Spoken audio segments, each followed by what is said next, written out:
Well, good morning, church family. Thanks for joining us for a straight talk. The purpose of us being together and you tuning into this time is for us to go a little deeper in our budget discussion. Every year at Clearview, we do a budget meeting, and we start as a leadership team back in July, and we start to talk to our ministry leaders and be in prayer about what our next year's budget's going to look like. And then we bring that before you all in November to vote on that. And so this time we're going to have some of our team from the admin team with us to kind of help us look into the details of this budget. So we have Dave Ryer. He's on the admin team and helps us out there. And we have Kim Reese, who's here. Kim sits on the admin team, but she also does a lot of work helping with staff care, our reviews. She works also with forming our hiring teams for our last few hires. So she's just put a tremendous amount of work into our staff. We're thankful to have her here. And then, of course, Francie, who is our administrator, and she also sits on the admin team. And so we want to just give you kind of the overall idea of the vision and then zoom in on some of the increases and give you some details. So the first thing is just to remind us of our vision. We try to look at this vision on a regular basis and ask, are we forming our budget? Are we spending our money in ways that are helpful to reach this vision and these priorities? And so it's real simple. We just went through this in church a few weeks ago, but our vision is to lead people into transforming relationship with Jesus, authentic community with others, so that the light of the gospel may be declared through our lives to the world. So we want to come together for worship. We want to grow together. We do that through discipleship groups and small groups and our greenhouse ministry and our youth ministry in those ways. And then we want to take what God has done within us together and go out into the world and make a difference. And so we want to honor the Lord in that, and we want to use our budget to fulfill that vision, which we're excited about. This has been a really great year. God has provided. There was a lot of question coming out of the pandemic, especially the year after. How is finances going to be? How are families going to be able to, to give? And we have had a very strong year of giving. We've had some tremendous opportunities to grow as a church. We have experienced a lot of growth with new families coming in of all ages. And we've seen that mostly in our children's ministry, preschool especially, and younger kids and families coming, nursery areas, but also in our small group ministries. There's been a tremendous response in starting some new small groups with new folks. And we have a short-term group going on right now, and then our newcomers group. And so it's been exciting, and we've gotten to see just a lot of new families come, a lot of people come who have rededicated their lives to the Lord or taken those first steps with Christ. And so we have a lot to celebrate. And we want to start there with the budget, kind of look back at 2021 and say, how do we do? So, Francie, tell us a little bit about last year's giving that we're in right now, 2021. How did we do compared to our need? Well, it's just amazing. God has just continued to bless us and bless us and bless us. Our year-to-date need is $579,496. But you all have been so generous, and God has just blessed us so richly that we have $618,691 that have come in. That's just for general funds. So that meets and exceeds our budget need to date. We will have a few bigger expenses in December, but we are well ahead of our budget need. And in 2021, we had our emissions budget of $116,500, which was kind of a special year because we did a celebration with some resources that we used from the mortgage that we paid off. Right. And so tell us a little bit about how that went, where those resources went, two main areas. Sure. We had taken the amount we had budgeted annually for several years to pay off our addition. We took that as a bonus fund for our 25th anniversary and gave $20,000 to each category of our missions teams. We have the national international team that sponsors our foreign missionaries, our missionaries here in the States. And they were able to give $20,000 in special gifts to some of their special needs in that group. The local ministry is Salt and Light. They too got that $20,000 as a 25th anniversary pay it forward type thing. That was really fun, and they invested theirs in our local community and some of their partners here in Buena Vista. Yeah, so we have a couple of straight talks on our YouTube channel, and you can catch up on those where we give the details if you'd like. We've also been able to do a few extra things because of some designated gifts that have come in for some things around our building. One of those is the development of our playground.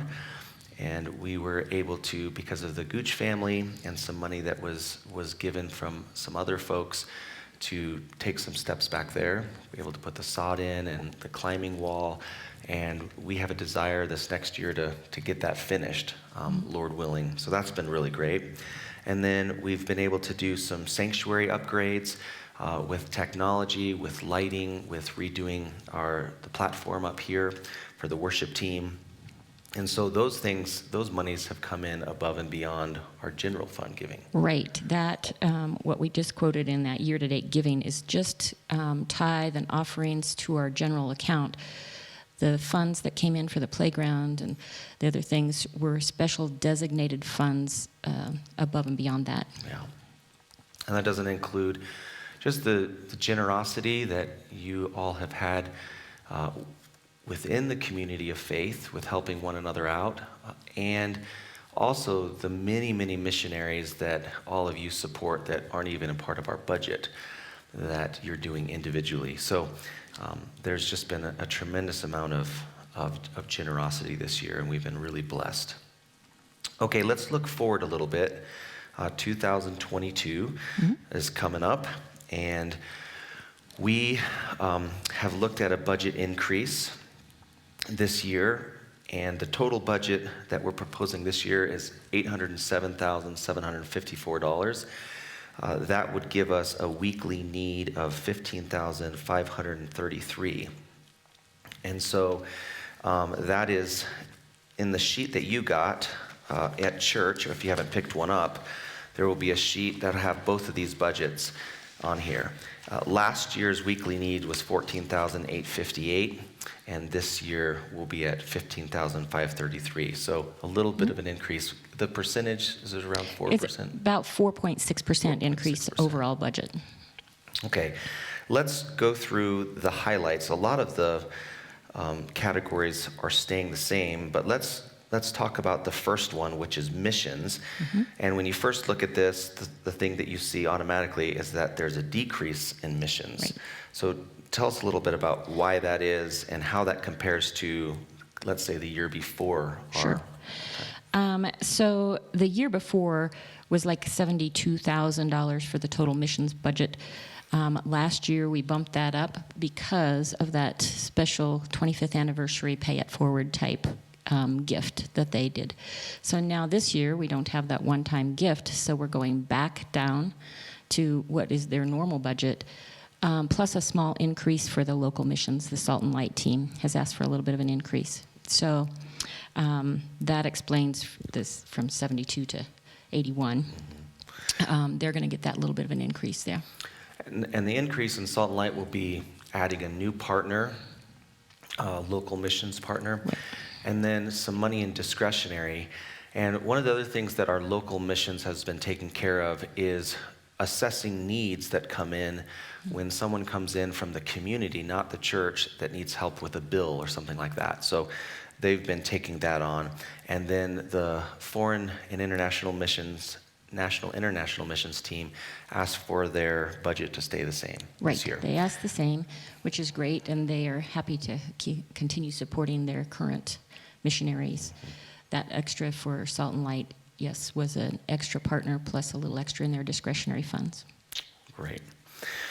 Okay, so that's one major change on here. There's no change in benevolent funds, except for the fact that Salt and Light is getting an increase in their discretionary funds, which helps with benevolence. Kind of the difference on that, Zach, is that Salt and Light meets the need of people in our community, while the benevolent funds for the pastors and our care ministry and deacons is predominantly for our congregation. Great, yeah, that's a good way to distinguish those.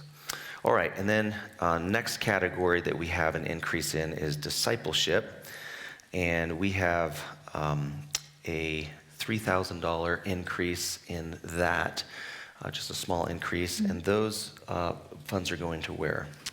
Well, our curriculum for Greenhouse, for our children's program on Sunday morning, of course, has taken a hike in what it costs us to provide that, plus the number of kids we're providing for.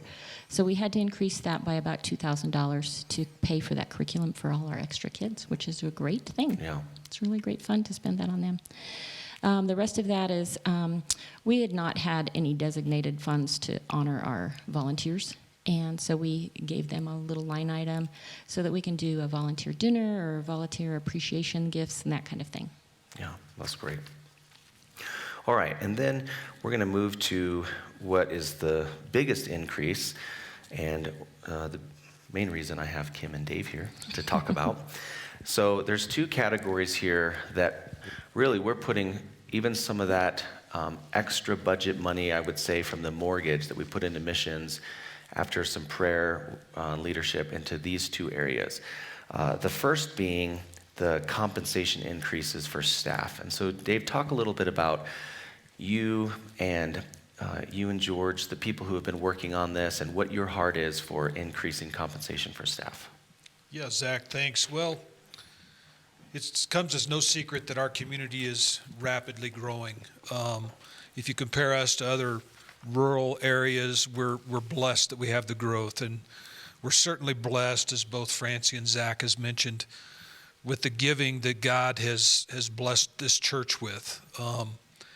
And so as the admin team and the elders began to recognize this, the elders came to the admin team and said, let's see if we can find a way to use that to, among many ways, but to bless our staff. Our staff is doing a wonderful job. It's very evident in the way that the church is growing. The mission statement was up on the screen a bit ago, and so we feel that there's a need to find a way to just bless our staff in some creative ways, and some, whether that be through some additional training, some additional compensation, some additional benefits, and we want to be proactive in this. We all know that this is not a real cheap place to live, and so the elder team created a committee that consisted of myself and George Richardson, and so we got together and talked about some things and made some proposals, kicked them around a little bit, and came back with what you see here. Yeah, so, and this is kind of the first year of looking at this over time. I wanted to just give a list of who we have for staff for what's in compensation. We have a lead pastor here, which is myself, an associate pastor, Pastor Tom, worship pastor, which is Brandon, youth pastor, Pastor Peter, our greenhouse director, which is Julie. She's part-time. And then we're going to get to this.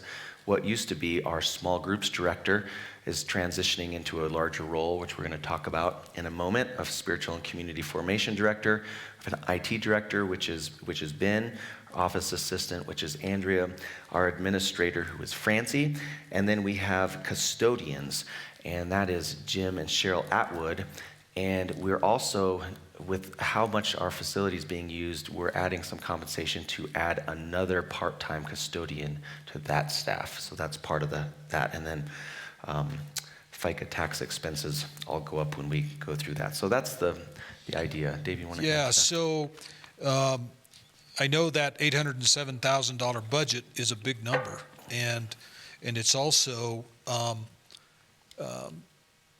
kind of a wow. That's almost a milestone. But when you look at that list of the staff that we have, and it's what it takes to make this organization the thing that it is, and God has used this organization to meet that mission statement, in my opinion. So industry-wise, I don't know if there's an industry, but if you look out, and most of what any organization's budget is compensation, and that's where a lot of those funds go. Yeah. Forget an increase. It just takes a lot to make this organization run. Yeah. Well, as a staff member, I want to say thank you for, we really do feel as a staff like you guys are proactive and feel cared for. And when there's needs that come up that are even extra, just the ways that you creatively help us walk through that. So thank you guys for the time that you're spending in that. And thank you, church, for the way that you're supporting us as a staff. As we mentioned before, our small groups ministry is continuing to grow. And outside of Sunday morning for families and adults, our priority for discipleship and growth and community development within our church is small groups. It's, in a lot of ways, it's the heartbeat of our church. It's where the sermons and how we love our neighbors get worked out on a week-to-week basis. And so, Kim, share us a little bit about how we've gotten here with our current leadership and what that's looked like, and then kind of the heart behind expanding into some of the other areas with this change. Sure. Good morning. First of all, I want to take this first part of this to just really honor Sharon Wilmington in the work that she has done with the small group ministry in this church. She started as a volunteer organizing small groups in 2005, I believe, and it wasn't until 2017 that we decided that Sharon should be on staff part-time. The amount of work that she was putting in, the amount of growth in small groups, the amount of leadership and organization that was taking to make that ministry happen. And so thank you, Sharon Wilmington, for the amount of time you put into this. She has a deep love and commitment to Christ. She has a deep love and commitment to the Word of God. She has a deep love and commitment to the people of God, and a commitment to our vision, and how she has created a ministry where small groups are a huge part of making that vision happen. So thanks, Sharon. I wanted to start with that. The next thing moving forward is what is represented in the numbers of people that are now coming to Clearview is the spiritual needs of people. And so we feel that as a team and as a staff, that a full-time person to not just do small group ministry, but to really be present to address some of the spiritual formation needs that exist within those numbers of people. Yeah. And we've been thinking about this for a little over a year. Sharon came to us and she said, I think I'm ready to retire from this position. It's time for me to step away from leading it. I think she'll always be involved with our small group ministry in one way or another. And as we started to assess the position, look at what she was doing, one of the challenges when we have a volunteer that goes to staff and we compensate them for part of what they're doing and then we have to replace them is it's very difficult to replace someone like Sharon who has been doing it for so long and is so efficient at what she does, and then bring in a staff member to do that. And so we've struggled with this in the past, like with Pastor Vaughn being part-time and then realizing, man, to replace Pastor Vaughn's part-time, it's going to take more man hours. So we looked at that, but then we started just to assess our staff needs as a whole, especially after we did our staff evaluations the last year. So as we started to look at those, some major needs started to emerge and have continued to emerge as we've gone through this year. And not only our church has grown and there's more going on, but more people are just walking through the door on a day-to-day basis, asking for help, asking for direction, those kinds of things. So we have a new position that's going to envelop small groups. Kim, tell us a little bit about the main areas that this full-time position will oversee. Sure. First of all, we worked a long time just coming up with a title for our new position, which we're calling the Director of Spiritual and Community Formation. So that's a title that really explains what we want that person to do, not just organize small groups. So really what we want that person to do is to be able to, number one, support and develop and continue to develop small group ministry. That's a big part of our church. To partner with other ministries within the church to assess and address the spiritual formation needs that exist within our ministry groups. And part of that is being able to support the staff in keeping their volunteer teams healthy, spiritually healthy, and able to continue on. Volunteer teams, by the way, are a huge part of how we make things happen in this church. Yeah. And so we really need a person that can help the staff keep their teams healthy and keep their teams vibrant in the ministry.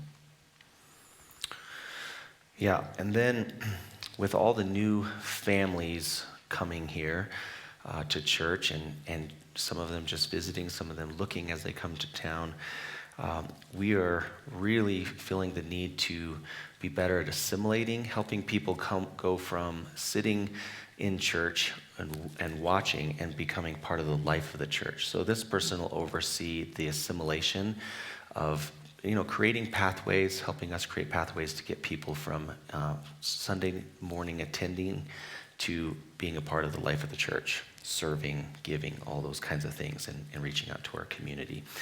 One other piece of this is the pastoral help of people who walk through the door, and that's been a big piece of this, is just looking at office space, people that can meet with others that come in that are in crisis and help them walk through that. So that's the director of spiritual and community formation. And that community is within the life of the body, as the life of the body serves our greater community. Right. But that's it. So it'll be really exciting. We have been praying about this, and we are going to be able to move forward if the budget passes.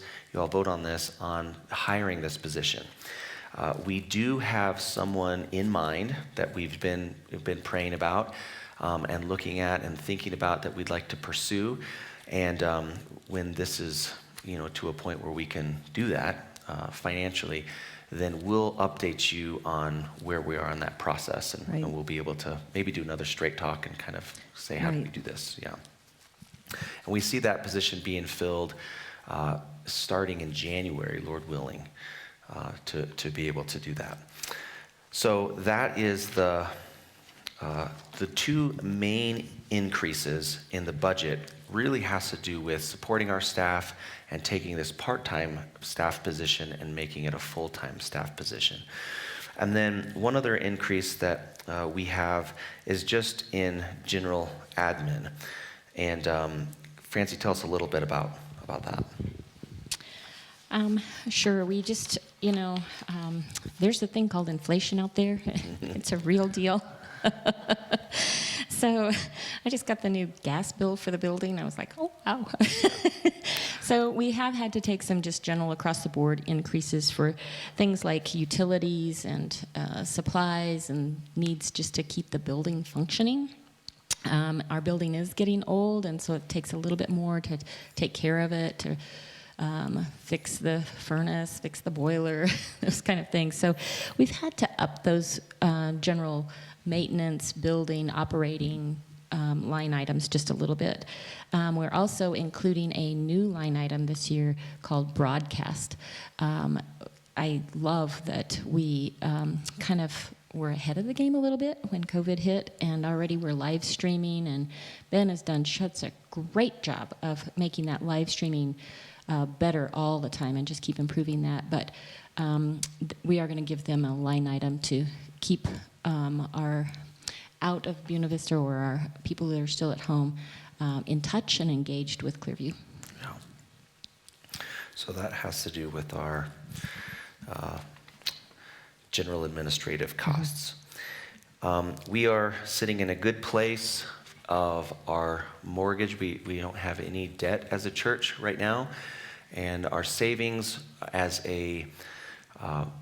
just a consensus through leadership that we've had since really several years, I think about 15 years, has been to have 3 months of needed budgeted resources in our savings account, and then plus a little bit of extra to pay the month's bills and part of the next month in our checking account. And so we've been able to maintain that and increase that as we've gone. So financially, we feel good about where we are, resource-wise there. And we do have a small balance in the fund for Will's Playground. So far, we've spent $69,153 on the playground, and we have $6,813 in there to continue on. So I think that's kind of the overview. Anything you guys can think of that I'm missing or you'd like to add? Yeah.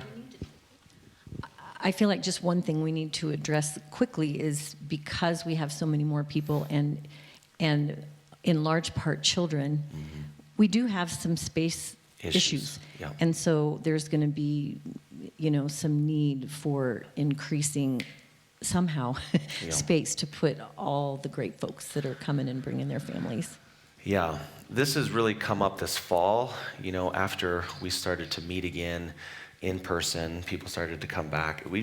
It was kind of like, are they going to come back? How many people are going to come back? And our services are filling up again on Sunday. We feel good about our 2 services for adults.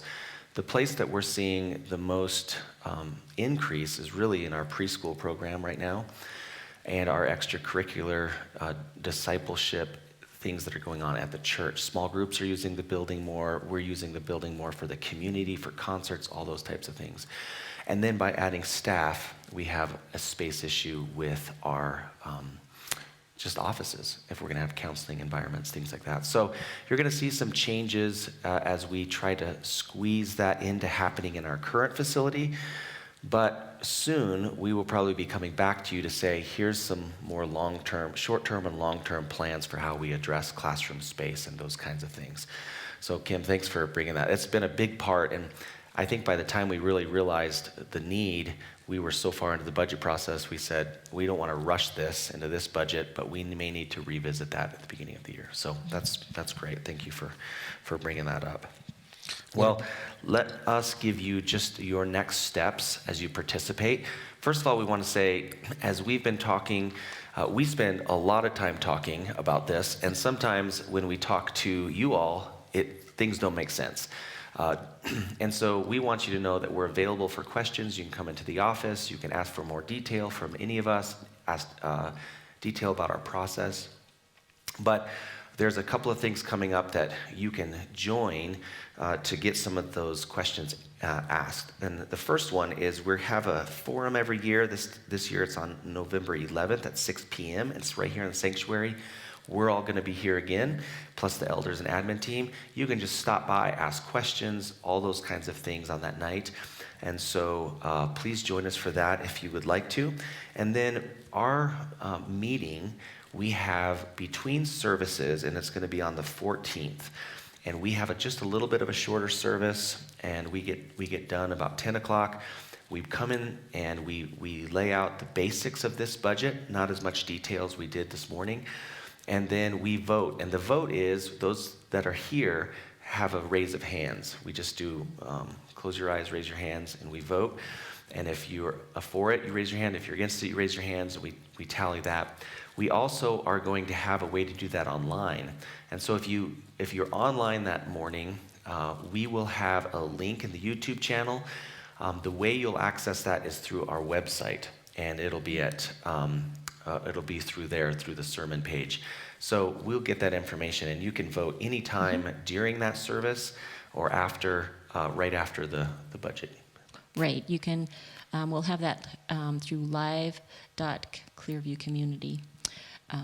And that link will be posted in the weekly announcements. It'll be posted on our website. It'll be posted on a slide on Sunday mornings, so you can hop over there. It'll be basically through the live chat on that service. So if you're watching on your laptop or your phone or something like that, you can just live chat your vote anytime during the service. Yeah, and that'll be a private vote. It'll just go to our host, which is somebody on our admin team. And so that will just be kept anonymous for the general people in here. We won't. Everyone won't know online how you voted. So I think that's kind of the overall. You guys, thanks for getting up early and meeting. Yeah.